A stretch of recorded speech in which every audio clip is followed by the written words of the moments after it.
शिवसेना के नेता संजय राउत ने शुक्रवार को दावा किया कि केंद्रीय गृह मंत्री अमित शाह ने महाराष्ट्र के मुख्यमंत्री एकनाथ शिंदे से शिवसेना के 4 प्रमुख मंत्रियों से हटाने को कहा है।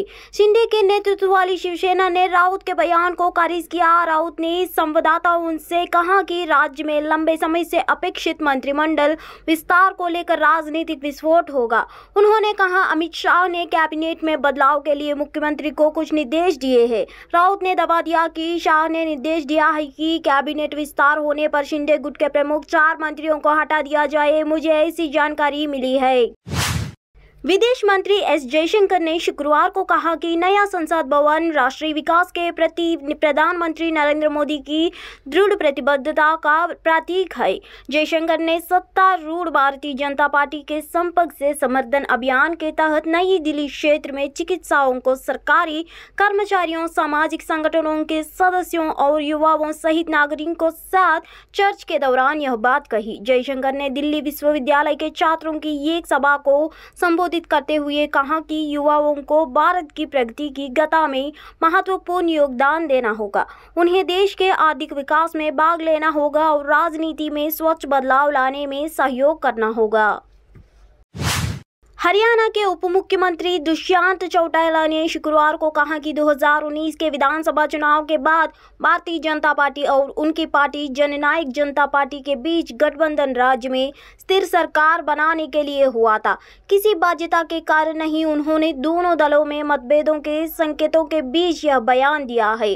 भाजपा नेता चौटाला ने कहा कि अक्टूबर 2019 के चुनाव के बाद वरिष्ठ भाजपा नेता और अब केंद्रीय गृह मंत्री अमित शाह की मौजूदगी में गठबंधन को अंतिम रूप दिया गया था।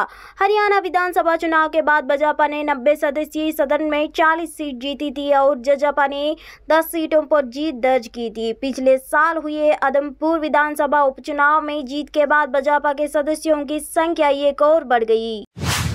संसद को गुमराह करने को लेकर दंडित किए जाने की सूचना मिलने के बाद बोरिस जॉनसन ने कहा कि वे ब्रिटेन के सांसद के रूप में इस्तीफा दे रहे हैं। उनके इस्तीफा देने के कारण अब खाली हुए सीट पर उपचुनाव होने के असर है।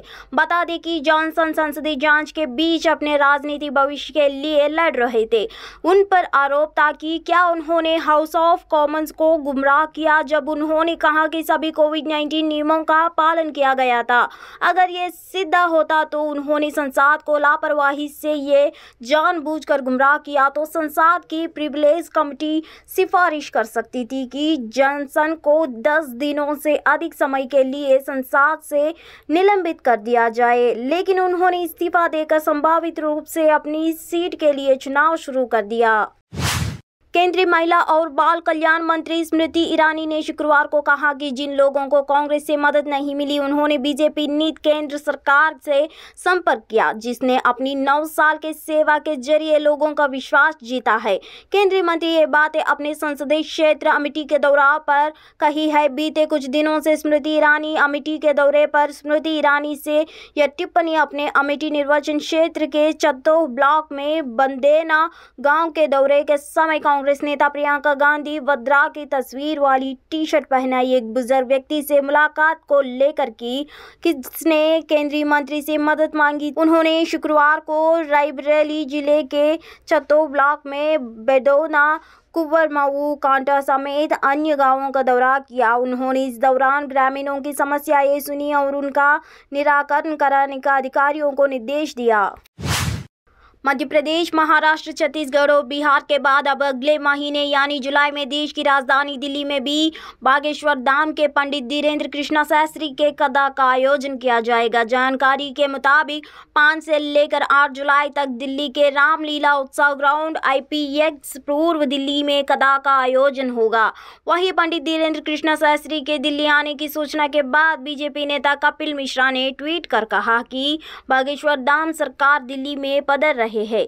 दिल्ली में श्री जी का प्रवास जुलाई में रहेगा। अगर आप पवित्र कैलाश यात्रा के भागीदार होना चाहते तो ये कार्यक्रम में जुड़ना चाहते हैं तो जी को संपर्क कीजिए।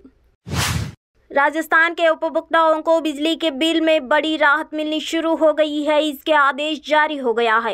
मुख्यमंत्री अशोक गहलोत ने प्रदेश के घरेलू विद्युत उपभोक्ताओं को राहत प्रदान करने के लिए 31 मई को सभी घरेलू उपभोक्ताओं को प्रथम 100 यूनिट बिजली निःशुल्क देने की घोषणा की थी, जो अब जयपुर डिस्कॉम द्वारा इस घोषणा की पालन करते हुए जून 2023 की शुरू हुई बिलिंग में घरेलू उपभोक्ताओं को इस योजना का लाभ मिलना प्रारंभ हो गया है। जयपुर डिस्कॉम के प्रबंधन निदेशक आयरन कुमावत ने बताया कि मुख्यमंत्री निःशुल्क बिजली योजना का लाभ दिया जाने के लिए बिलिंग सॉफ्टवेयर में आवश्यक बदलाव पर बिलिंग का कार्य प्रारंभ हो गया है। उन्होंने बताया कि सरकार की घोषणा के अनुसार एक जनाधार से लिंक एक ही घरेलू विद्युत कनेक्शन पर इस योजना का लाभ मिलेगा। बीजेपी सांसद और भारतीय कुश्ती संघ के अध्यक्ष बृजभूषण शरण सिंह की मुश्किलें अब बढ़ने वाली है। अपने आप को पाक साफ बताने वाले बृजभूषण सिंह की सच्चाई अब सबके सामने आने वाली है। महिला पहलवानों के आरोपों के बाद इंटरनेशनल रेसलिंग के रेफरी जगबीर सिंह ने बड़ा खुलासा किया कि 25 मार्च 2022 को सीनियर एशिया कुश्ती चैंपियनशिप का ट्रायल हुई थी। ट्रायल खत्म होने के बाद अब जब फोटो सेशन हुआ तो इस दौरान एक महिला खिलाड़ी को बृजभूषण सिंह ने गलत तरीके से टच किया था। फिर महिला पहलवान दूर जाकर खड़ी हो गई। इंडिया टीवी पर दिए गए इंटरव्यू के दौरान इंटरनेशनल रेसलिंग के referee Jagbir Singh photo session की घटना के दौरान कुछ ही देर पर खड़े थे। उन्होंने महिला खिलाड़ी की बात का समर्थन किया है। समाजवादी पार्टी प्रमुख अखिलेश यादव ने शुक्रवार को नवमी शरण्य धाम में दर्शन दिया। इसके बाद उन्होंने इसकी तस्वीरें भी साझा की। अखिलेश यादव ने तस्वीरें साझा करते हुए कहा, असुर वही जो अत्याचार करे। आज के असुरों से जनमानस को बचाते हुए लिए हम यहाँ प्रार्थना करने आए हैं। उन्होंने आगे कहा, असुर का नशा करने वाली धरती नवमी शरण्य आने पर आज के असुर दुष्प्रचार करेंगे। जो किसी की भक्ति पर सवाल उठाए वो धर्म है। सपा प्रमुख ने कहा, मैं अपनी पार्टी के सभी नेताओं का खासकर सीतापुर के नेताओं को धन्यवाद और आभार प्रकट करूंगा। अखिलेश यादव ने कहा, ऐसे पवित्र स्थान पर उन्होंने ये समाजवादी पार्टी के शिविर का आयोजन किया, इसके लिए है उन्हें बहुत बधाई देता हूं। दरअसल अखिलेश यादव यहां समाजवादी पार्टी के लोक जागरण अभियान के अंतर्गत सीतापुर में हो रहे प्रशिक्षण शिविर में सम्मिलित होने के लिए नवमी शरण्य पहुंचे हैं। शनिवार को इस प्रशिक्षण शिविर का अंतिम दिन है। शिविर के समापन पर अखिलेश यादव का संबोधन होगा। इसकी शुरुआत शुक्रवार को हुई थी। प्रवर्तन निदेशालय ने कथित धन शोधन मामले की जांच के सिलसिले में गुरुग्राम स्थित रियल्टी कंपनी M3M के निदेशक रूप कुमार बंसल को गिरफ्तार किया है।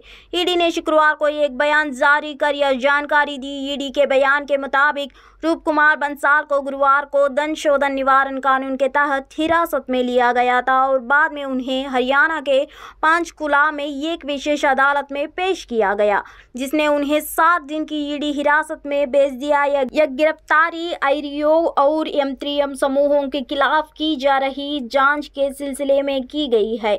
ईडी ने अपने बयान में कहा, रूप कुमार बंसल की हिरासत जांच के लिए जरूरी हो गई थी और वह जांच से सबसे बचते रहे हैं और कई मौके पर ईडी द्वारा जारी किए गए सम्मान का जवाब नहीं दे रहे थे। जांच एजेंसी ने 1 जून को M3M समूह और उसके निदेशकों के साथ ही एक अन्य रियल एस्टेट समूह आईरियो के खिलाफ दिल्ली और गुरुग्राम में छापे मारे थे। ईडी ने बयान में कहा था कि छाप में 60 करोड़ रुपए मूल्य की फेरारी, लैम्बोर्गिनी एवं बटेले जैसी लग्जरी गाड़ियां जब्त की गई।